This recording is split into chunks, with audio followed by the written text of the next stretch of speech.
Hi, Glenn here from Sound Sanctuary Austin with a special guest doing a little filming in advance of an event that we're having here at our showroom in Bee Cave, Texas.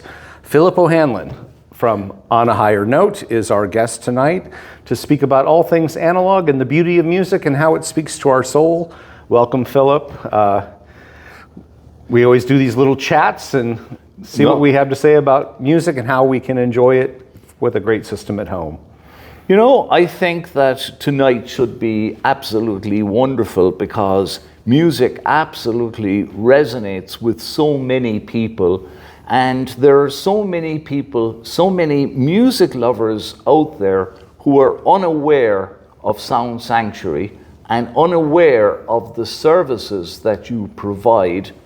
And I've been proselytizing Midrange Magic now for quite a few years, and we're definitely going to share our passion, our enthusiasm, our Midrange Magic tonight with your wonderful friends and clients.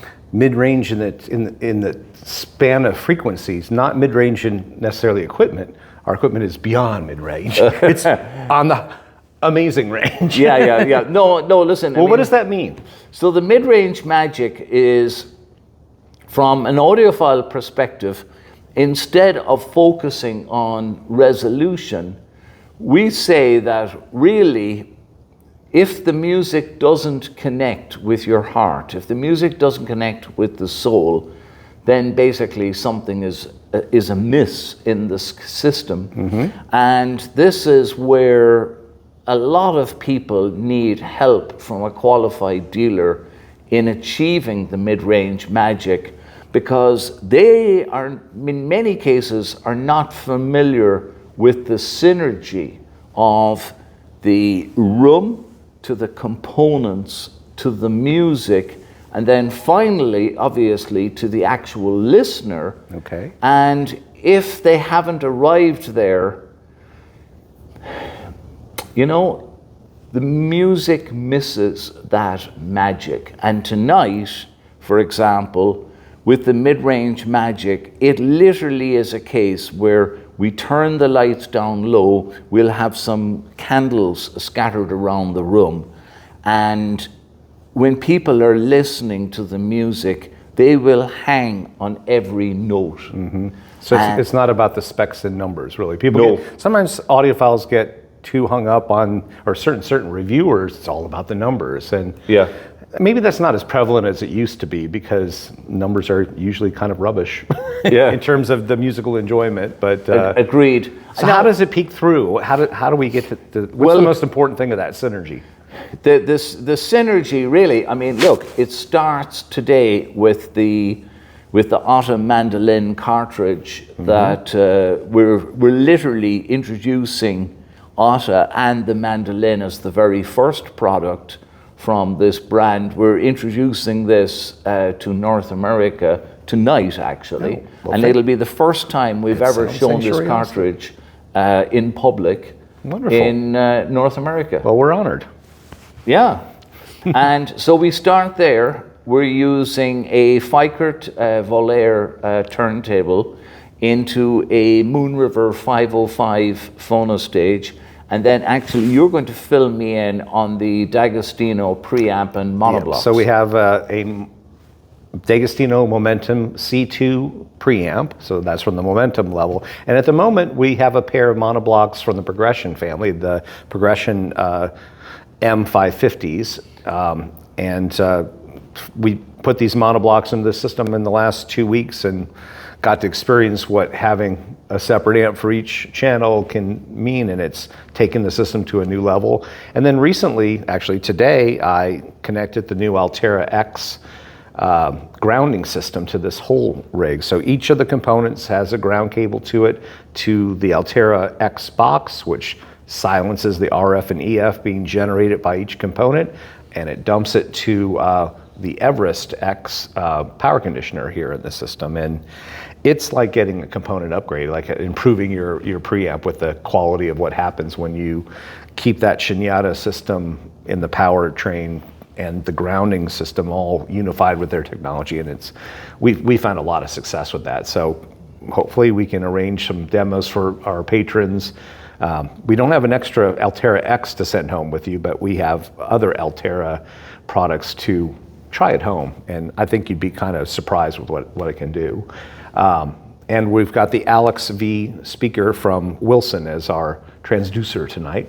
Marvelous. Yeah, with Marvelous. a pair of REL reference number 31s. Not that the speaker needs a subwoofer to perform. It's got very great bass capabilities, but way down low with that extra energy, particularly in this room, we found it helps a lot. That's fabulous. That's fabulous. My experience of the grounding systems is terrific. It really is. That it lowers the noise floor considerably, and then if you've got a lower noise floor, the system is more dynamic, and you're also able to hear further into the micro detail. Absolutely. And the tonal shading, the tonal color is available to you. And you really hear the room almost that it was recorded, and the room boundaries become much more evident as that noise floor drops. Correct. So it's not noise that you're actually really hearing consciously when it's there, but when it's not there, the music really does shine forth. Yes, yes. And so the next thing really is, and this is a problem for a lot of people, where they don't understand how to use their room. And the room, unfortunately, is about 50% of the sound quality you're going to get. And if you don't know how to work with the room, you're basically going to be left floundering. Similarly, if you don't know how to position your loudspeakers, again, you're going to be floundering. And it doesn't matter how much money you spend and what equipment. Really, you need a good dealer in your area. I'm going to do a little true confession here. So we changed location of the showroom here in the last 6 months or so. We moved from our original location to here out in Bee Cave. My old location, I built the room according to the golden ratio. It had some wood shutters at one end. It had heavy-duty acoustic tile on the ceiling, and the room just worked. And it was fantastic. It was not, when you set the speaker up right, you got the dividends. Yeah. We moved out here and we had a lot of construction and treatments to create soundproofing so that our neighbors in this mall would not complain about our demo volume. But until we got the speakers in here, we didn't realize how live this room was. And it was quite we had the expensive building, and I'm like, oh great, now I've got to treat the room. And I'll tell you, it was quite frustrating, the range of suggestions of what I needed to do and this and that. And we're part of the way through the process. We're not complete. We've got some things on the side walls from Snow Sound. I've got some bass traps here in the window wall from GIK. We're still waiting for part of that shipment for a couple more products. And I just got some diffusing panels in that are just propped up behind the speakers at the moment. Those are going to go on the ceiling, which will get us further there. But the biggest effect I had so far was this high loft shag throw rugs that we're sitting on right now with a pad underneath it. I don't know why I was resistant. I mean, partly I don't love the aesthetic. We put these here and got it knocked down that ground reflection from these speakers. And all of a sudden my soundstage just extended another 3-4 feet on each side, and we got some depth, and I'm like, dang it. Yeah. $79.99 a piece at Home Goods. I don't love the way they look, and we can get, obviously the partners in our life will insist on something maybe a little prettier for the home, but I was stunned with what it did, and a little disappointed that I hadn't moved on that earlier. But I agree, if you don't get the room right, sometimes all the dollars of the equipment don't show their dividends until you do tame that room. Correct. So this is where basically I highly recommend, customers basically getting help from their local dealer. Mm-hmm. And, instead of trying to blunder your way through, use the help of a professional. Use the help of somebody who is selling these speakers, who listens to them every single day, who's familiar with the different electronics of how they work. And basically, he, in a very short amount of time, can help you arrive at mid-range magic in your listening room. Well, hopefully my qualifications on that are increasing. Well, listen, to be truthful, we're all learning. I mean, it's not like any of us are at a stage in our lives where we've learned so much we can start forgetting now. I think that the time for that will basically be when they put you in the wooden box, Yeah.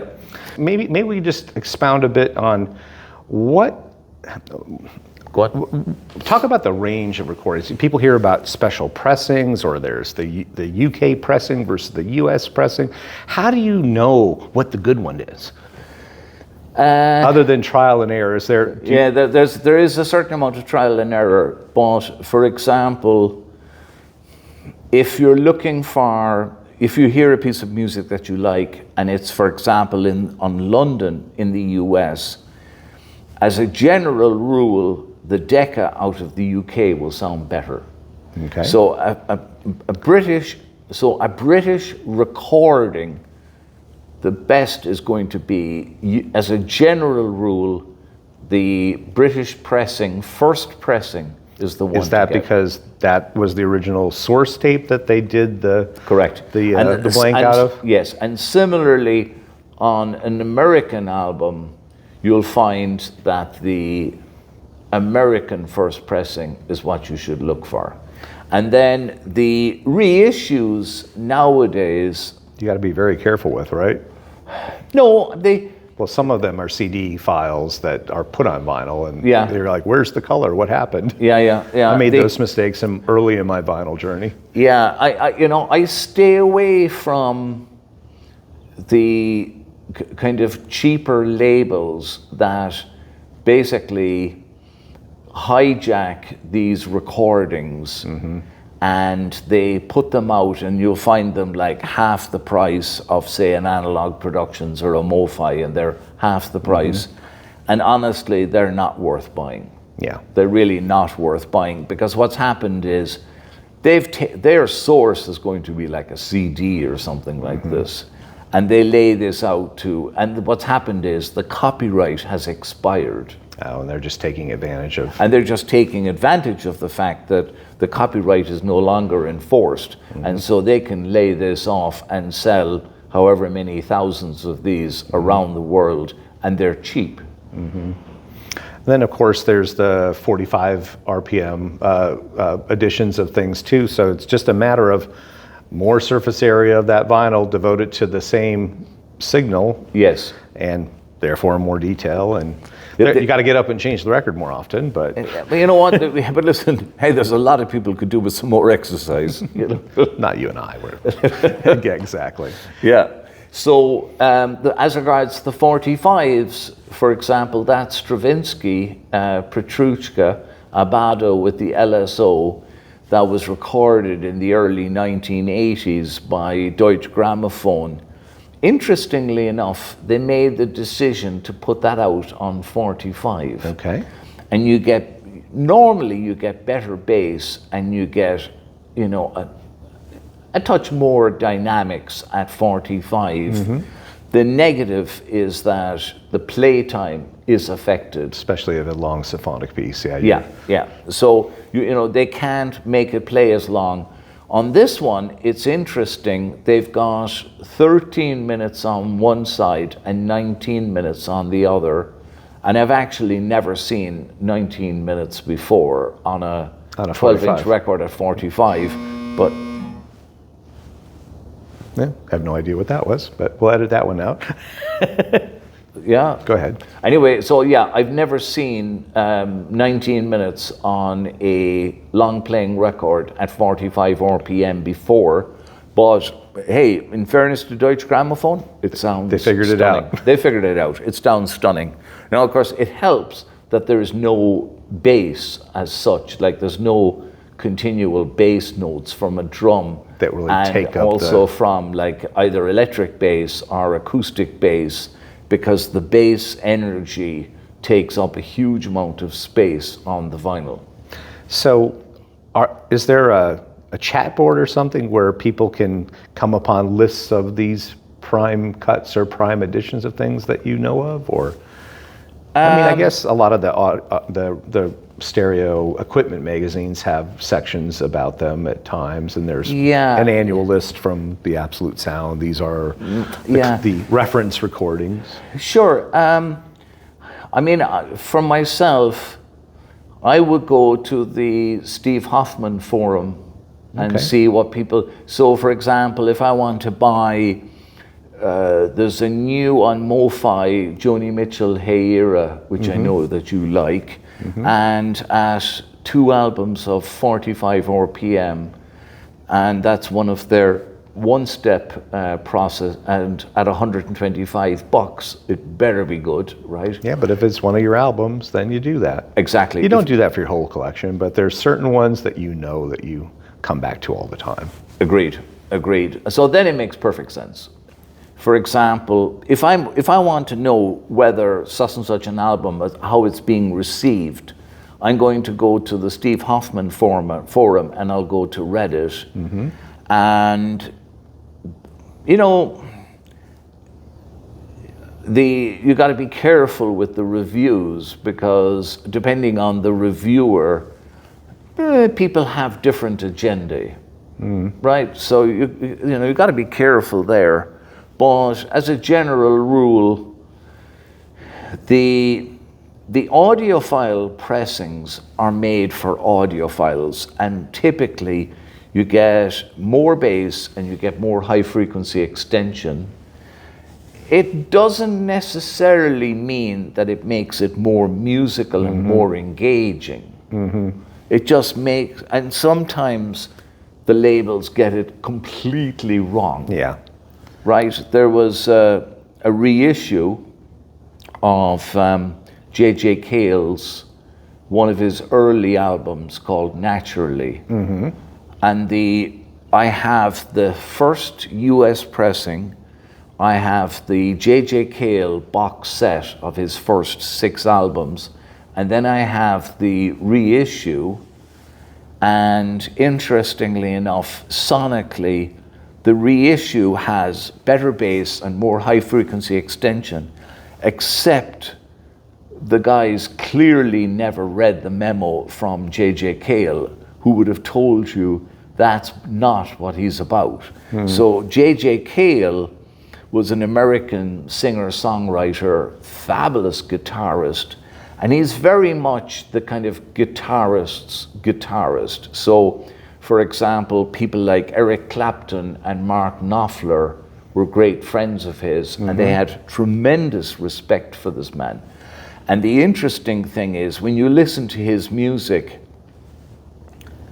he's put his guitar absolutely out in front, and his singing is secondary to that.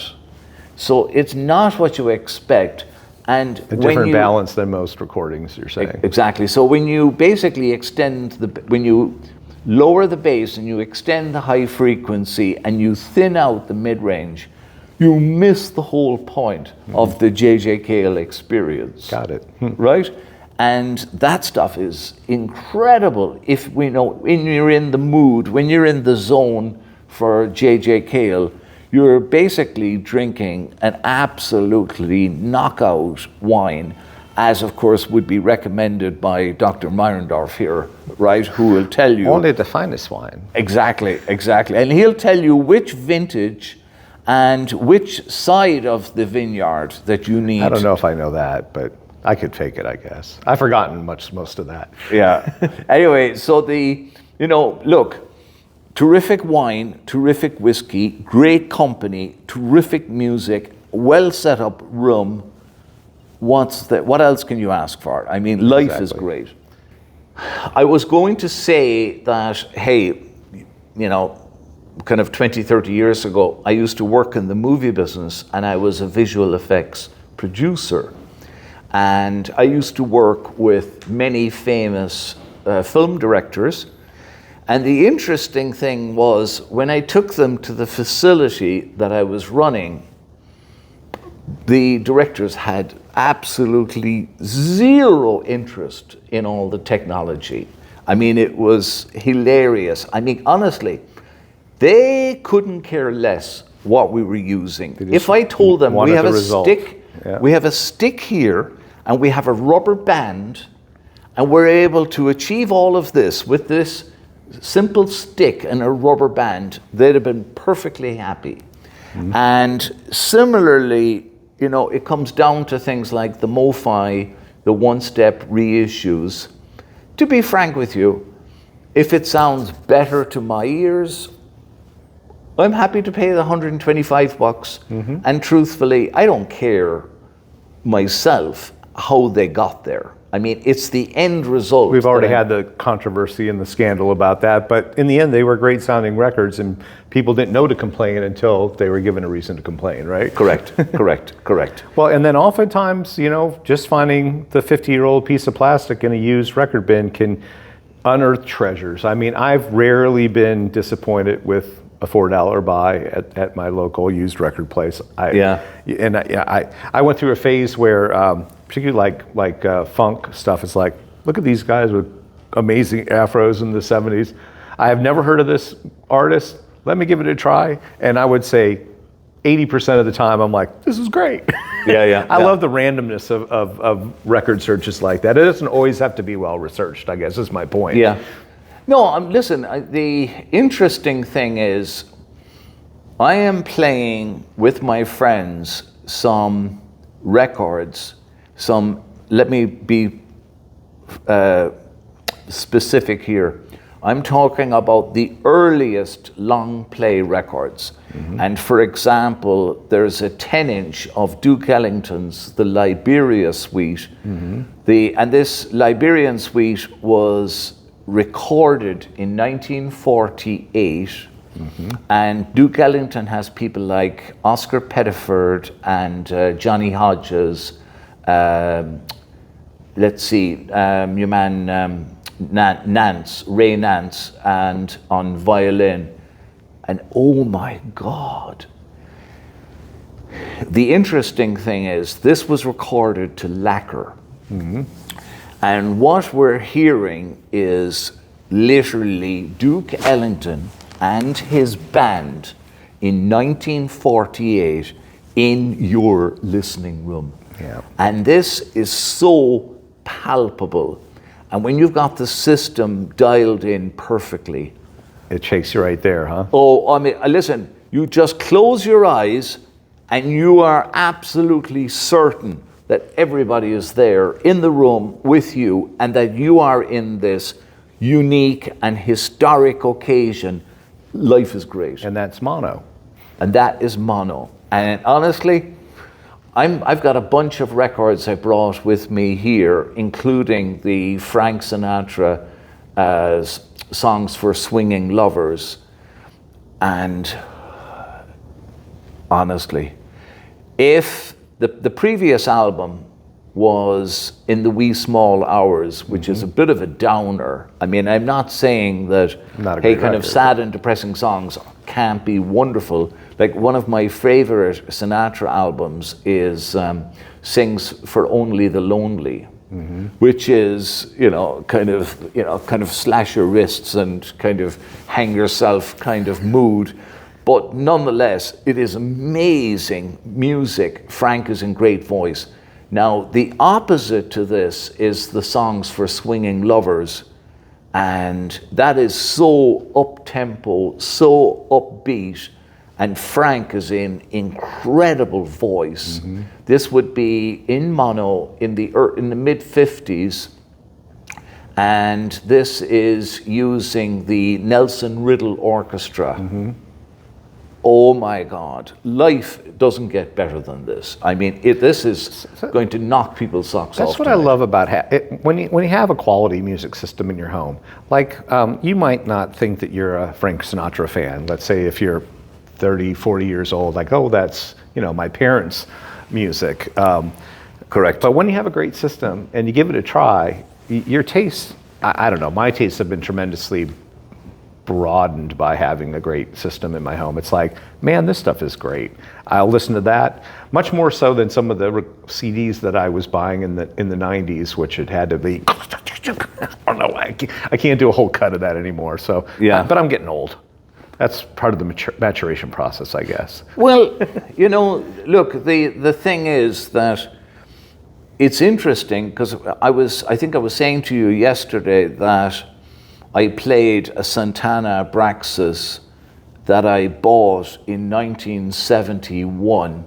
It's when your I original was- copy that you still have, right? Yeah, my original, it's a second pressing from the UK, and this is a UK pressing, so this is from Columbia in the UK as opposed to CBS, right? Okay. It's the other way around. It was CBS instead of Columbia, right? Anyway, the interesting thing is, this is a record. I couldn't tell you how many times I've played, and it sounds amazing. The funny thing, the opening cut of that album, I remember the first time with a great system, you actually hear the board operator turn up the pots of some things. You can just hear him go, okay, a little bit more of that. It's very much you're in the performance and the studio and hearing it being created. Yes.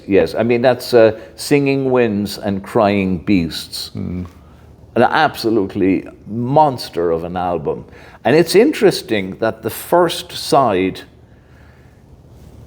is stellar from a sonic point of view, and then the second side, I have no idea why. Forgettable for you? No, it's not as well recorded. Ah, interesting. It's very interesting. And I mean, look, a terrific system at home is going to show you the highlights, and it'll also show you some of the pitfalls. And so, yes, I mean, So you got to. a mixed blessing of Yeah, having it's a all that mixed greater blessing, I resolution, mean, yeah. and truthfully, going back to the mid-range magic for a second,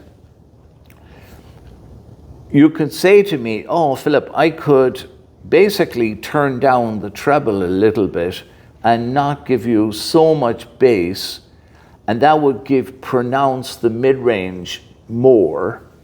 And I would go, yeah, but the problem is, as a hunter-gatherer, on an instinctual basis, we're used to listening for sounds in all directions around us. And at some stage, our ancestors had to know that there was, a beast of prey approaching, or there was some enemy approaching. And so from an instinctual point of view, we are very keen. Our hearing is very keen on our surroundings. So when we want to listen to music, I actually want to know if it's a large hall, it's a rehearsal hall, if it's a jazz club, and I want to know if the room is heavily damped, if the room is a little lively. It sounds more natural to us if we can pick out all of that. And it's, truthfully, most of the time, it's not even on a conscious level, it's on a subconscious level that we relax and we go, okay, I understand that space. And if you remove those cues, Then there's a bit of unnaturalness to it, right? Correct. Yeah, I'm not in a performance anymore. I'm in a manipulated recording of. Correct. Right. And it was interesting because Glenn and I were chatting earlier about the Frank Sinatra, and he made the very valid point that a lot of the recordings today, especially the very famous performers, they may not even be, forget about the same country, they may not even be in the same continent when they're singing their portion of a song, like a duet or something like this, or they have a guitar performance coming in they're recording it in one country, or maybe it's being recorded in Europe, and then it's basically compiled into the album here in the US. Glenn's point was on this Songs for Swinging Lovers, you can absolutely hear that Frank is right there in the middle, just in front of the orchestra. Nelson Riddle is doing his thing, and Frank is listening to the orchestra as he sings right behind him. And they're establishing that rhythm and that give and take live. It Yes. wasn't like, well, let me do the 100th take and have it beat matched by the computer. Exactly. And heaven forbid that basically they're going to use some software to manipulate the singing so that, for example, they're in tune. Yeah. That's the auto-tune. I figured you might not like that, Phil. Yeah. No. I'm a huge... Unfortunately, the economics of having an entire orchestra there to record each cut of an album live in synchronous takes is nobody's doing that anymore. I mean, classical recordings are going more and more to it's a recording of a live performance because we're not even doing it in a studio. Opera's gone that way as well, but economics. Yeah, but I will say, by the way, that unfortunately we lost him, Gustavo Dudamel, who has been the conductor of the LA Phil for the last number of years. Mm-hmm. And our venue of choice over in California is the Disney Hall in Los Angeles. And by the way, for any of you out there who love music, you owe it to yourself to go to Disney Hall whenever you're in California. It is phenomenal. It's one of the best sounding halls in the world. Mm-hmm. And I would say, the good part about our job is that you get to travel around the world, you get to visit people, and, the bond of friendship extends certainly out into music. So, for example, I've been to Vienna many times to Musikverein, I've been to Amsterdam and the Concertgebouw many times, mm-hmm. and obviously to the best halls in London. And it's, this Disney Hall, it's right spectacular. It really is. A bit more modern than those other venues, but... Yeah, there's a new one, by the way. That, in Germany, right? Yes, in Hamburg. I knew you were going to say that. That Frank Gehry did with Toyota, the Japanese acoustician who works with him. And that's Elfi Harmony in Hamburg, which looks... It's all elevated over the harbor, right? Or it's in the middle of an island. It's a very striking piece of architecture. Yes, a very striking piece of architecture. But inside, it's got the vineyard terracing that you have at Disney Hall instead of a shoebox arrangement. It has some of the audience even behind the orchestra a bit, isn't it? Yes. It's a bit almost in the round. Yeah, you have that in Disney Hall as well, if you're willing to sit where the choir goes. And it's a very interesting perspective.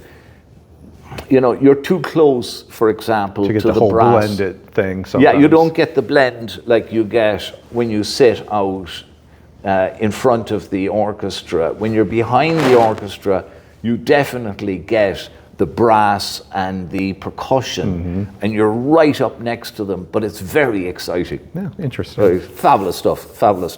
It's actually... So Phil, one of you mentioned we're going to actually be the first public listening of your cartridge that you helped design and voice, the ATTA Mandolin. Correct. And ATTA stands for what? Over the top analog. So the background story to this is behind us here is the Moon River 505 phono stage, and I voiced the moving coils section of that design.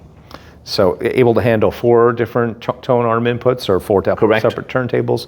It's all programmable. That the settings for each input are. Remember how you set it up the last time. So you have a lot of flexibility with this piece, and we've been exploring that today with different resistance, loading, and gain. Correct. So that's It's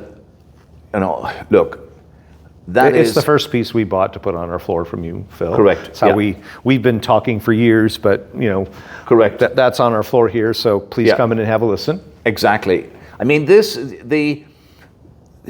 You really don't know that you need a phonostage like this until you've tried it.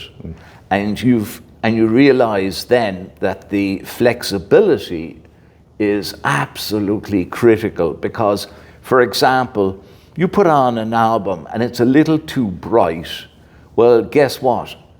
All I have to do is change the loading, and I can make that sound a little brighter, or I can make it a little duller, and then the sound quality just clicks into place, and the sound quality is now perfectly in focus, and it sounds terrific. Wonderful. Right? And really, at the end of the day, you know, from the listener's point of view, if it sounds great and you're all enjoying yourselves, then it is correct. It doesn't matter what, you know, whether we've deviated. What the recommended setting is. Exactly. You can recommend it with your ear. Exactly. Recommend it with your ear instead of just going with the manufacturer's settings, you know. So anyway, so I spent a couple of years voicing the 505, the Moon River 505 phonostage, and we were absolutely all thrilled with the results. And at one stage, just from a business point of view, I was thinking, hey, I really, you know, besides importing turntables and these kind of wonderful phonostage, the next thing I was thinking, I really should import some cartridges. And then it occurred to me, why would I import a cartridge? Why don't I just make When you one? can make a Philip O'Hanlon special. Exactly, yeah. Over the top. Exactly, yeah. So that's very much the guiding principle behind this is basically, I've been proselytizing mid-range magic now for quite a few years, and why not show what we're able to do? And there's a little bit of innovative mounting to it too. There's a head shell that's, you don't need a special head shell to mount the cartridge, but if you go with your head shell, it has an innovative way of fixing itself that's we'll be showing cool. the head shell we're hoping to show the head shell in June in Vienna. Yeah. And that is that is actually quite an innovative product. And then you understand the whole design on the cartridge when you see it and hear it with the head shell. But in fairness, the cartridge alone, this is the ATTA Mandolin, that has already won Product of the Year from LP International in Germany. And we have a terrific review coming out with another award in Fidelity magazine, again out of Germany. And I will be hand delivering some cartridges on my way to Vienna in the UK for the English publications. And I've also got my friends in the US to review. So we're off to a great start with it, and that's the first model. Correct. I believe, what's the MSRP of that? $2,500 US. 2,500 US, and then you also have another model above that. Yes, there's the Theobro, which we're literally just starting to ship right now at $5,000, and there's another one we'll have for June at $7,500. We're also hoping to have a step-up transformer. Wonderful. So, well, I've been enjoying the Mandolin, and it's going to be the center of our attention tonight. Thanks, Phil. I think I'm excited to listen every day here at the shop and in my life, and hopefully our audience will hook into that too, and come visit us and keep listening to music in the foreground, not in the background. that's exactly it. Music in the foreground. Yeah. Thanks a lot, Phil. Thank you.